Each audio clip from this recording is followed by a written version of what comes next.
कहाणी शुक्रवारची. देवीची. आटपाट नगर होतं. तिथं एक गरीब ब्राह्मण राहत असे. तो दारिद्र्यानं फार पिडला होता.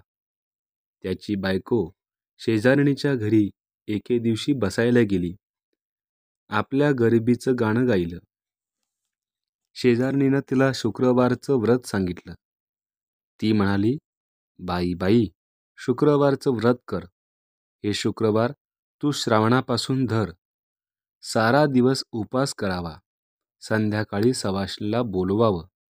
तिचे पाय धुवावे. तिला हळदी कुंकू द्यावं. तिची ओटी भरावी. साखर घालून दूध प्यायला द्यावं. भाजलेल्या हरभऱ्याची खिरापत द्यावी. नंतर आपण जेवावं. याप्रमाणे वर्षभर करून नंतर त्यांचं उद्यापन करावं, असं सांगितलं. ही घरी आली, देवाची प्रार्थना केली व शुक्रवाराचं व्रत करू लागली. त्याच गावात तिचा भाऊ राहत असे. तो एके दिवशी सहस्र भोजन घालू लागला. साऱ्या गावाला आमंत्रण केलं. बहिणीला काही बोलवलं नाही. ती गरीब, तिला बोलवलं तर लोक हसतील.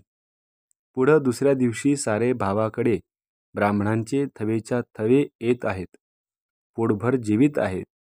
बहिणीनं विचारलं, आपला भाऊ सहस्र भोजन घालतो आहे. बोलावणं करायला विसरला असेल तर आपल्या भावाच्या घरी जायला काही हरकत नाही, असा मनात विचार केला. सोवळं नेसली, बरोबर मुलांना घेतलं आणि भावाच्या घरी गेली. पुष्कळ पानं मांडली होती. एका पानावर जाऊन बसली. शेजारच्या पानावर मुलांना बसवलं. सर्व पानं भरली. सारं वाढणं झालं. तेव्हा तिच्या भावानं तूप वाढायला घेतलं. वाढता वाढता तिच्या पानाशी आला.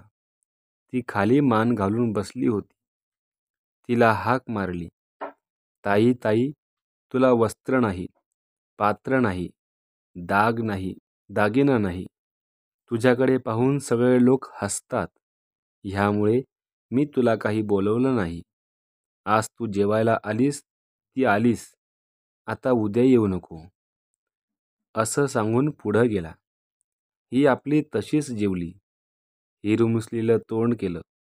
मुलांना घेऊन घरी आली. दुसरे दिवशी मुलं म्हणू लागली, आई आई, मामाकडे जेवायला चल. बहिणीनं विचार केला, कसा झाला तरी आपला भाऊच आहे. बोलावलं म्हणून काय झालं.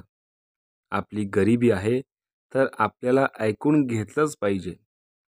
आजचा दिवस आपला बाहेर पडला, तितकाच फायदा झाला, असं म्हणून त्याही दिवशी ती भावाकडे जेवायला गेली. भाऊ तूप वाढता वाढता तिच्या पानाशी आला.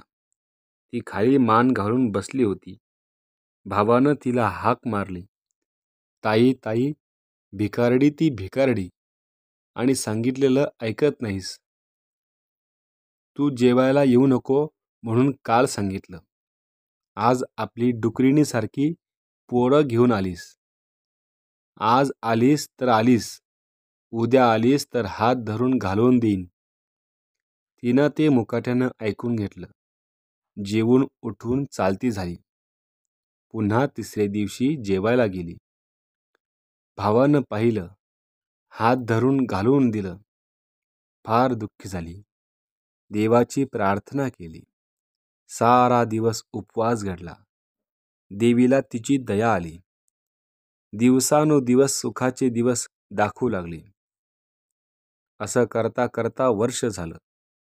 बाईचं दरिद्र गेलं. पुढं एके दिवशी ती शुक्रवाराचं उद्यापन करू लागली. भावाला जेवायला बोलवलं. भाऊ मनात ओशाळला झाला. बहिणीला म्हणू लागला, ताई ताई, तू उद्या माझ्या घरी जेवायला ये. नाही काही म्हणू नको. घरी काही जेवू नको. उद्या तू आली नाहीस तर मी तुझ्या घरी येणार नाही. बहिणीनं बरं म्हटलं. भावाच्या मनातलं कारण जाणलं. दुसऱ्या दिवशी लवकर उठली. वेणी फणी केली. दागदागिने घातली. उंची पैठणी नेसली आणि भावाकडं जेवायला गेली. तो भाऊ वाट पाहत होता.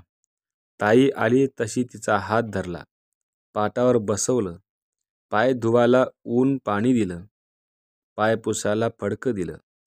इतक्यात जेवायची पानं वाढली. ताईचं पान आपल्या शेजारी मांडलं. भाऊ जेवायला बसला. ताईनं आपलं शाल जोडी काढून बसल्या पाठी ठेवली. भाऊ पाहू लागला. मनात कल्पना केली, शाल जोडीनं उकडतं असेल म्हणून काढीत असेल. नंतर ताई आपले दागिने काढू लागली, बसल्या पाठी ठेवू लागली. भावानं विचार केला, जड झाले म्हणून काढत असेल. नंतर ताईनं भात कालवला, मोठासा घास केला व तो उचलून सरीवर ठेवला. भाजी उचलून ठुशीवर ठेवली. लाडू उचलून चिंचपेटीवर ठेवला. जिलबी उचलून मोत्याच्या पेंड्यावर ठेवली.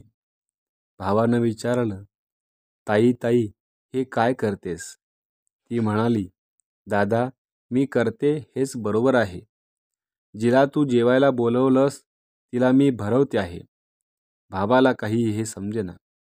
त्यानं तिला पुन्हा सांगितलं, अगं ताई तू आत्ता जेव तरी. तिने सांगितलं, बाबा हे माझं जेवण नाही, हे या लक्ष्मीचं जेवण आहे. माझं जेवण होतं ते मी सहस्र भोजनाच्या दिवशी जेवले. इतकं ऐकल्यावर भाऊ मनात ओशाळला. तसाच उठला आणि बहिणीचे पाय धरले. झाल्या अपराधाची क्षमा मागितली. बहिणीनं क्षमा केली. नंतर दोघेजण जेवली. मनातली आढी काढून टाकली. दोघांनी देवीचे आभार मानले. भाऊ बहिणीकडे जेवायला गेला. तिला आनंद झाला. देवीनं जसं तिला समर्थ करून आनंदी केलं तसं तुम्हा आम्हा करू. ही 60 उत्तराची कहाणी 5 उत्तरी सुपळ संपूर्ण.